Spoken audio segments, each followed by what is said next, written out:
بسم اللہ الرحمن الرحیم۔ السلام علیکم ناظرین کرام۔ سپریم کورٹ کے ججوں کی تعداد 17 سے بڑھا کر 34 کر دی گئی ہے۔ اسی طرح اسلام آباد ہائی کورٹ کے ججوں کی تعداد 9 سے 12 کر دی گئی ہے۔ اس پر بھی اپوزیشن خوش نہیں ہے۔ اسے یہ خدشہ نظر آ رہا ہے کہ شاید حکومت نے عدلیہ میں اپنی حمایت کا توازن جو ہے وہ قائم کرنے کے لیے ججوں کی نئی کھیپ لانا چاہتے ہیں۔ تو ناظرین کرام، قبل اس کے ہم آگے بڑھیں، آپ سے استدعا ہے کہ اگر آپ نے میرا یوٹیوب چینل نواز رضا کے ساتھ اب تک سبسکرائب نہیں کیا تو براہ کرم فوری طور پر سبسکرائب کریں، لائک کریں اور آئیکن کا وہ بٹن دبانا نہ بھولیے کہ جب ہم ویڈیو لوڈ کریں تو سب سے پہلے آپ کو اطلاع ملے۔ عام قانون سازی تھی، پارلیمنٹ کے دونوں ایوانوں میں 17 سے سپریم کورٹ کے 17 سے جج بڑھا کر 34 کرنے اور پھر اسلام آباد ہائی کورٹ کے ججوں کی جو تعداد 9 ہے اس کو وہ کر کے 12 کر دی۔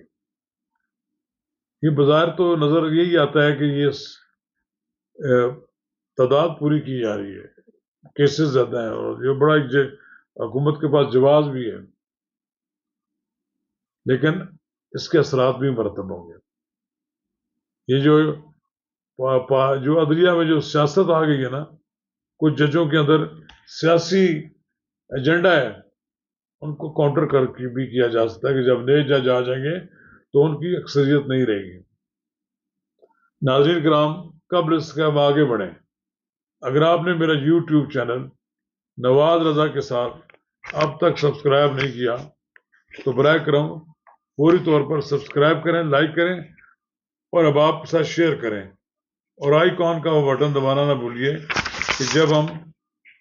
ویڈیو لوڈ کریں تو سب سے پہلے آپ کو اطلاع ملتی ہے۔ تو ناظرین کرام، یہ جو ججوں کی تعداد بڑھانے کا پہلے جو بل آیا تھا وہ پرائیویٹ ممبرز بل تھا، بیرسٹر دانیال چودھری نے کیا تھا، لیکن اب وہ 23 سے بڑھ کر بھی آگے چلے گئے، 34 کے قریب جج کر دیا کہ وہاں تک اب 34 جج ہو سکتے ہیں۔ اس کا مطلب یہ ہے کہ سپریم کورٹ کے اندر جو موجودہ ایک گروپ ہے وہ نئے ججوں کے آنے سے غیر مؤثر ہو جائے گا۔ اور اب بھی وہ جو دیکھیں بہت سی ایسی چیزیں ہیں کہ جن کے لیے ضروری ہے کہ حکومت کوئی اقدامات کرے جس سے عدلیہ میں بھی بیلنس آ جائے۔ یہ عدلیہ میں بھی کافی عرصے سے یہ بات محسوس کی گئی ہے کہ وہاں بھی ایک سیاست ہو رہی ہے، کچھ لوگ وہاں بیٹھ کر ایک خاص سیاسی جماعت کی حمایت بھی کر رہے ہیں، ادھر سے وہ پکڑتے ہیں حکومت والے تو اس کی سیاہی خشک نہیں ہوتی اس آرڈر کی، تو پتہ لگتا ہے کہ نئے آرڈر کے تحت ان کو بری بھی کر دیا گیا، ڈسچارج کر دیے جاتے ہیں کیسز۔ اب یہ سلسلہ رک جائے گا، اب بیلنس آف ہوگا عدالتوں کے اندر، ایک بڑی تعداد جب آ جائے گی تو یقیناً وہ جو کیسز کی ایک بھرمار ہے وہ بھی ختم ہوگی، کیسز کو لوگ سنیں گے، ایوریج جو ہے سپریم کورٹ کا چیف جسٹس ایوریج بھی نوٹ کر رہے ہوں گے، تاکہ یہ جو ان کے سلسلہ ہے کہ مہینوں نہیں سالوں لوگ انتظار کرتے تھے کیسز کی، وہ ختم ہو جائے گا، بیک لاگ ختم ہو جائے گا۔ 23 لاکھ سے لگ تک تقریباً کہتے ہیں کیسز پڑے ہوئے ہیں، اسی طرح سپریم کورٹ کے پاس بھی کئی ہزار کیسز پڑے ہوئے ہیں۔ اب دیکھیں دیانتداری کے ساتھ وہ جب پریشر نہیں ہوگا، سپریم کورٹ کی ججز اتفاق رائے سے فیصلے کریں گے یا اکثریت سے بھی کریں گے،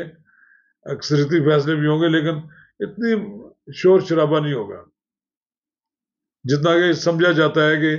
عدالتیں عدالتیں جو ہیں وہ بیلنس پیدا ہونے کی امید ہوگی. عدالتوں کے بعد لوگ انصاف کے لیے جاتے ہیں لیکن انہیں انصاف ملنے میں بہت تاخیر بھی ہو جاتی ہے. بہرحال سپریم کورٹ کے ججوں اور اسلام آباد ہائی کورٹ کے ججوں کی تعداد میں اضافہ اپوزیشن تو یہی سمجھتی ہے، اور اپوزیشن یہ کہہ بھی رہی ہے کہ یہ سب کچھ اس لیے کیا گیا ہے کہ موجودہ ججوں کی جو تعداد ہے اس کا بیلنس تبدیل کیا جائے. زیادہ اور جج آ جائیں گے تو پھر ان کی جو پہلے سے موجود ہے جج ان کی کارکردگی پر بھی افیکٹ ہوگی، اور نئے جج آ کر ان کی بہت سی چیزوں کو ٹیک اوور کر لیں گے. چلیے یہ تو اب دیکھنے والی بات ہے کہ یہ کام تجربہ جو ہے وہ کامیاب رہتا ہے یا نہیں رہتا ہے. یہ آئندہ آنے والے دنوں میں پتہ لگے گا کہ ہائی کورٹ کے ججوں کی تعداد میں اضافے کے کیا اثرات مرتب ہوتے ہیں، اور سپریم کورٹ میں نئے جج جو آئیں گے وہ کیا اثرات مرتب ہوتے ہیں. کیونکہ پہلے تو جوڈیشل کمیشن جو تھا ون سائیڈ تھا ان کے پاس فیصلے کرنے کا کہ وہ جس کو چاہے اٹھا کر اوپر سپریم کورٹ میں لے آئیں. لیکن اب صورتحال یہ نہیں ہوگی کہ چیمبرز کے ججز آئیں، چیمبر سے کبھی حامد علی خان کے چیمبر سے آدمی آ جائیں، کبھی دوسرے چیمبر سے آ جائیں. یہ سلسلہ بند ہو جائے گا. اب یہ ہوگا کہ سپریم کورٹ کو نام مل جائیں گے، اس کے بعد جب نام آ جائیں گے اس جوڈیشل کمیشن کے پاس تو پھر وہ اپنی ان کی میرٹ پر فیصلہ کریں گے، اور میرٹ پر فیصلہ جب ہوگا تو جو سپریم کورٹ کے بارے میں جو شکوک و شبہات پائے جاتے ہیں کہ یہاں بڑی گروپ بندی ہے وہ ختم ہو جائے گی. اور مجھے امید ہے کہ موجودہ حکومت جہاں پر پہلے اپنا قبلہ درست کرنے کی کوشش کی اور اپنی توجہ دی ہے عدلیہ پر اور عدلیہ کے مسائل پر حل کرنے میں توجہ دی ہے، توقع ہے کہ یہ کام بھی صحیح طریقے سے مکمل کر لے گی. اور میں سمجھتا ہوں کہ یہ بل آنا چاہیے تھا اور اس بل کو منظور انہوں نے کر لیا ہے.